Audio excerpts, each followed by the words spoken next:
I still remember the day I finally broke free. Looking back at my life as a 32-year-old software engineer in Seattle, it is hard to believe how different holidays feel now. The weight of expectations, the constant comparison, the subtle jabs that were not so subtle, all gone.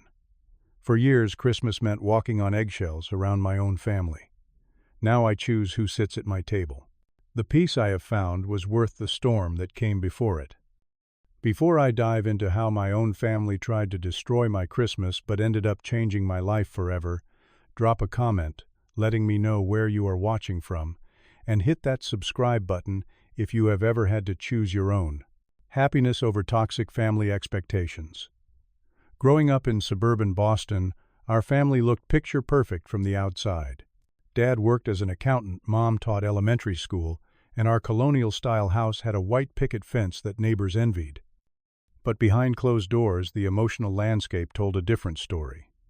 My sister Allison, 3 years younger than me, somehow became the sun around which our family orbited. I was 7 when I first noticed something was off. My birthday party got canceled because Allison had a dance recital the same day. "We will celebrate next weekend," Dad promised while adjusting his tie. Next weekend never came. Instead, I got a hastily purchased action figure, while Allison enjoyed 2 weeks of conversation about her beautiful performance. The pattern repeated throughout elementary school. My report cards filled with "as" would receive a cursory glance, while Allison bringing home C's and 1 B+ warranted a celebratory dinner at our favorite restaurant. "She really tried hard this time," Mom would say, beaming at Allison. I learned to stop mentioning my achievements. By middle school, I found refuge in sports and technology. Basketball became my passion, and the computer club my sanctuary. When my team made the state finals, I scanned the bleachers during warm-ups, hoping to see my parents. Their seats remained empty. Dad called later that night. Something about Allison feeling sick and needing someone to stay with her.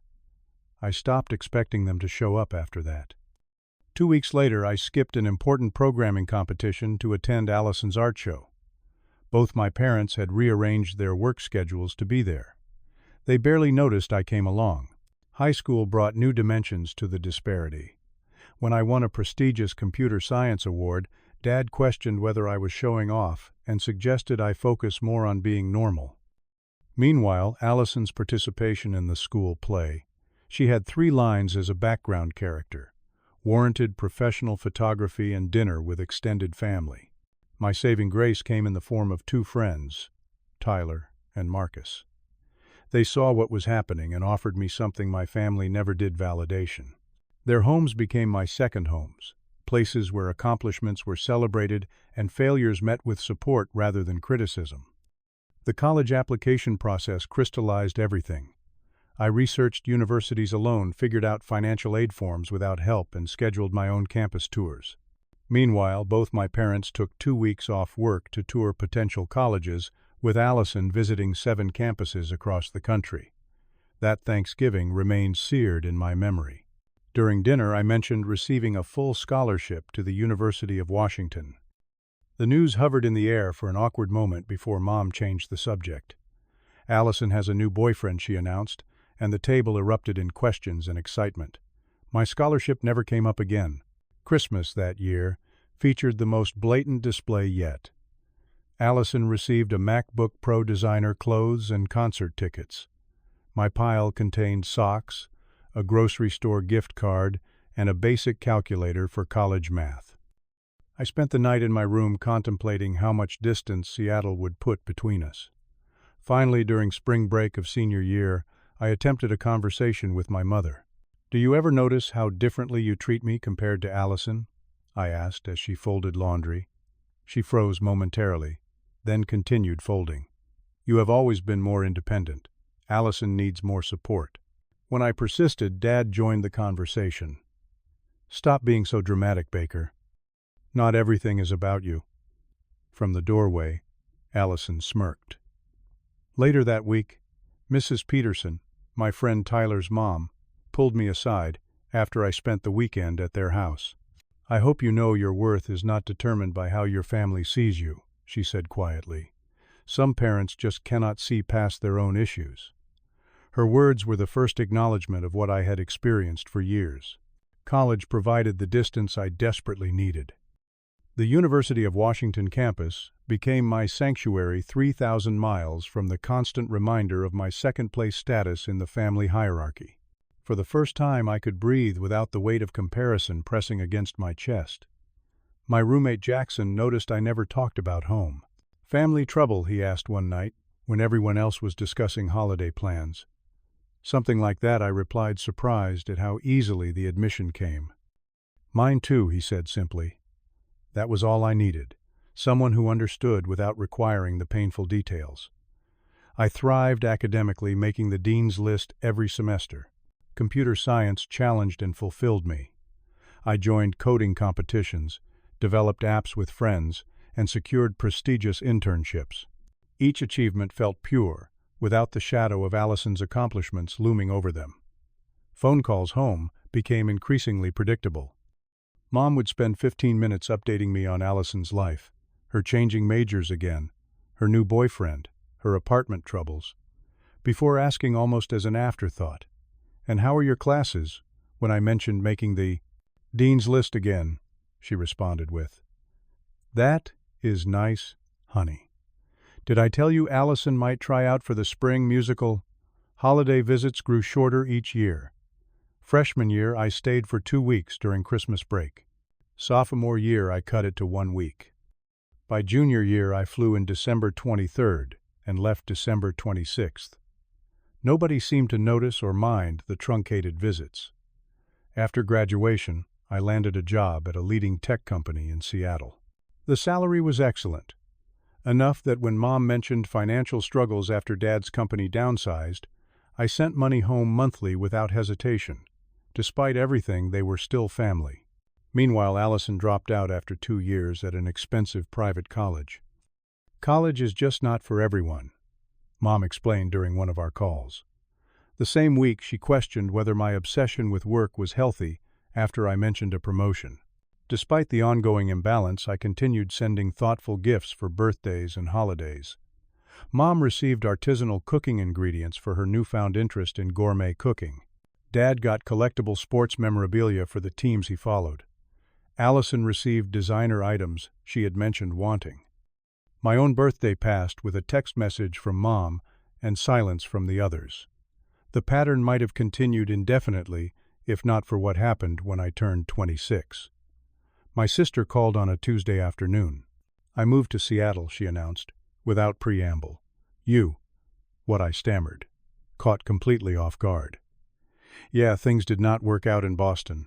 I figured since you are here I could crash at your place until I figure things out." Before I could formulate a response, she added, "My flight lands in 3 hours. Text me your address." What was supposed to be a 2-week stay stretched into 3 months. I returned from work one evening to find my apartment rearranged, and my private office converted into what Allison called her creativity space. When I objected, she accused me of being selfish. The breaking point came when my credit card company flagged unusual activity, over $2,000 in charges at boutiques and restaurants I had never visited. Confronting Allison led to tears, then a screaming match, then a late-night call to our parents. Dad called me immediately. "Your sister is crying her eyes out." "What did you do?" She took my credit card without asking. I explained, struggling to keep my voice level. "She spent thousands." "She is going through a rough time, Baker. You have a good job. You need to take care of your sister.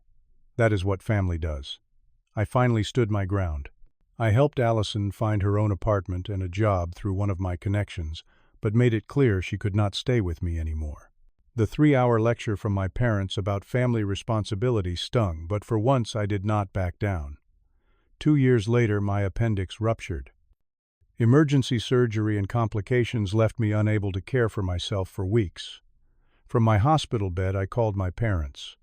Mom answered on the 4th ring. "Oh, honey, that sounds terrible," she said, after I explained the situation.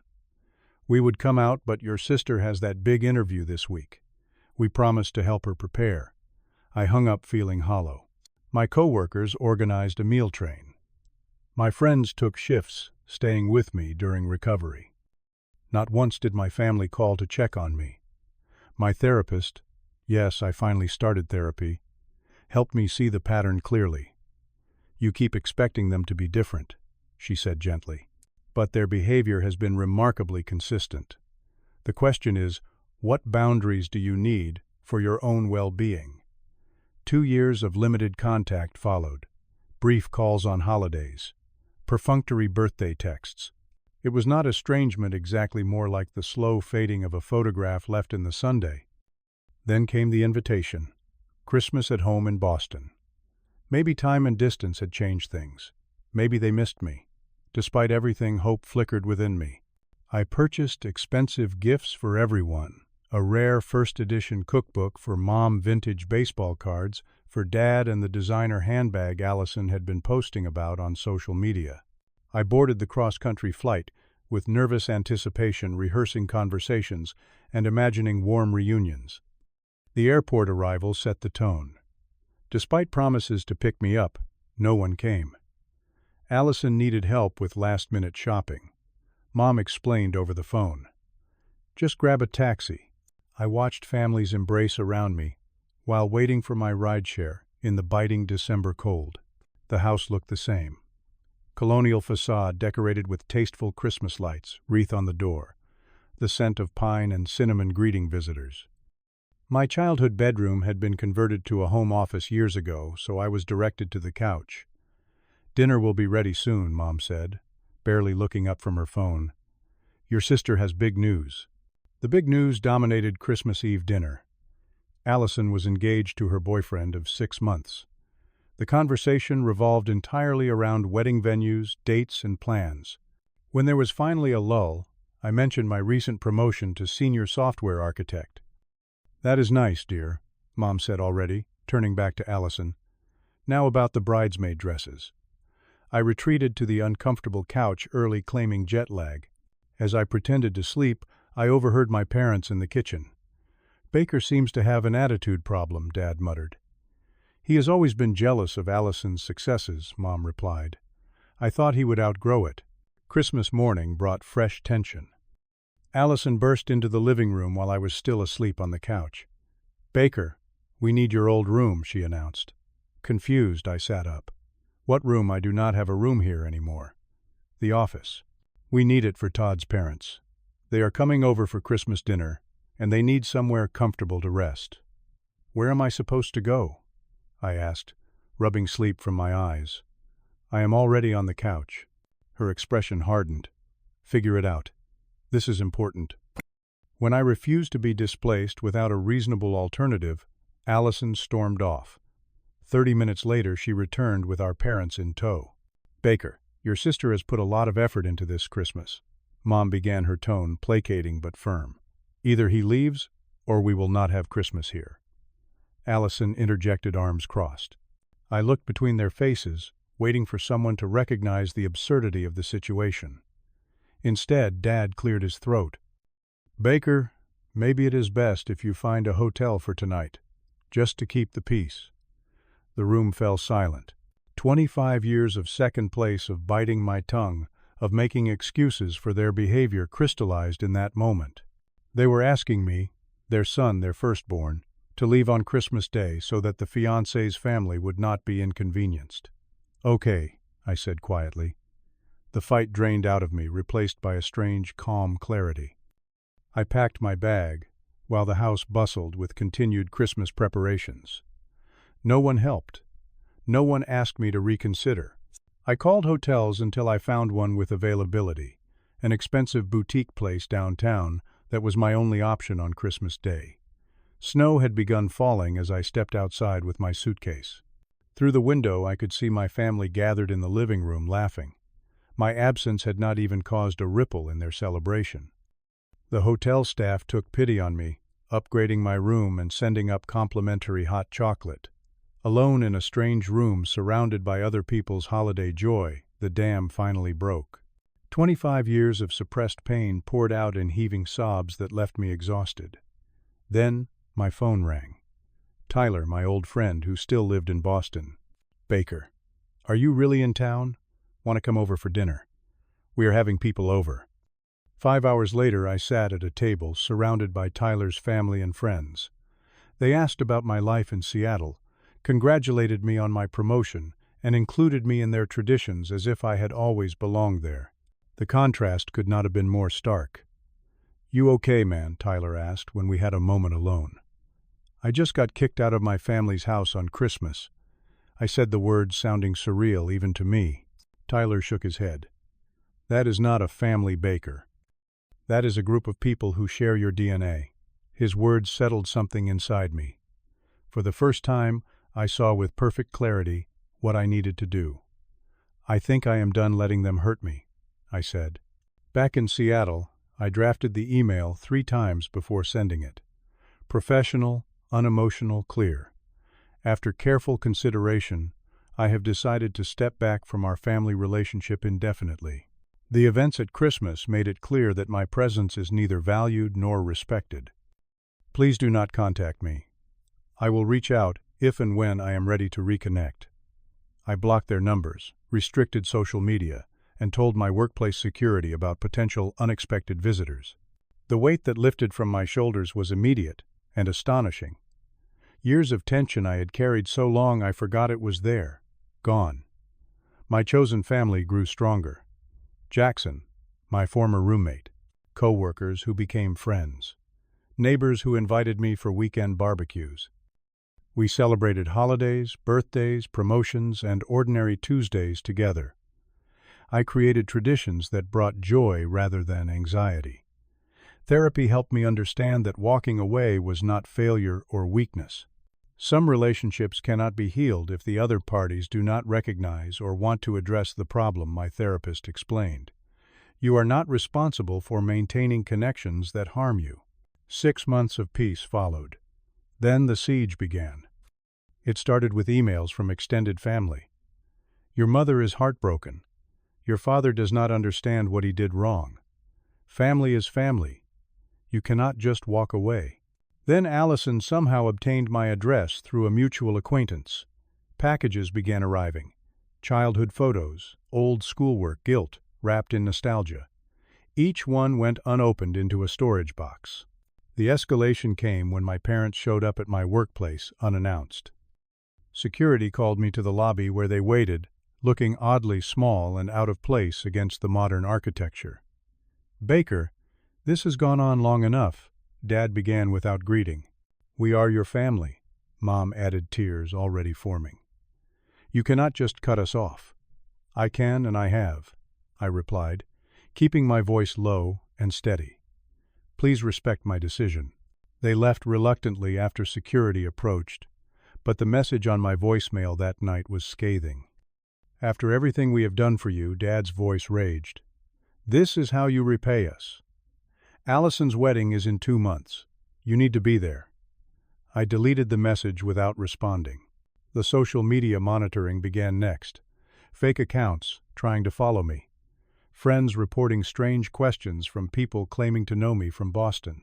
Then the accusations started circulating among extended family. I had ruined family harmony. I was destroying the holidays permanently. I was breaking your mother's heart for attention. I consulted a lawyer about a restraining order but hoped it would not come to that. Then came the ambush at my favorite coffee shop, 3 blocks from my apartment. I was reading the news on my tablet when they surrounded my table, Mom, Dad, and Allison. "This has gone far enough," Dad announced loudly enough that nearby patrons looked up. "We flew across the country to fix this," Mom added, sliding into the chair across from me uninvited. Allison remained standing, arms crossed. "You have ruined everything. My wedding is in 6 weeks, and you are causing all this drama." The old Baker would have shrunk, apologized, tried to smooth things over. The new Baker remained calm. "I am going to say this once," I stated quietly. "I did not invite you here. I asked for space and boundaries. You have shown yet again that you do not respect either."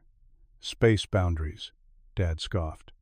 "We are your real family, not these friends you have replaced us with." "Family respects each other," I replied, gathering my things. "Family values each member equally.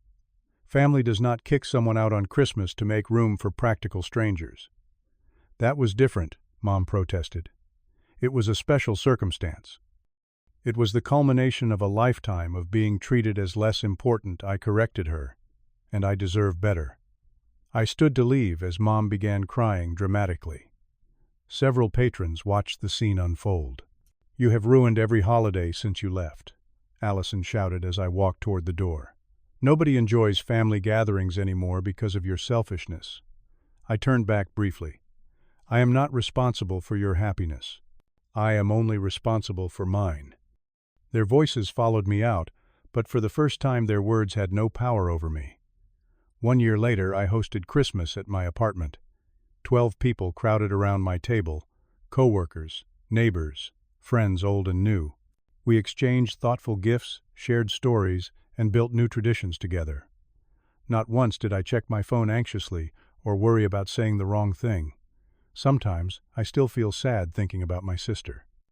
She remains trapped in the toxic family dynamic, her self-worth eternally tied to our parents' approval. In rare moments of reflection, I even feel a flash of empathy for my parents who may never understand what they lost. But these moments pass quickly, replaced by profound gratitude for the peace I have found. I learned that family is not defined by blood, but by respect, support, and love, freely given. I discovered that traditions can be created rather than endured, that holidays can bring genuine joy rather than dread. 2 years have now passed since I walked out of that Boston house. The path has not always been easy.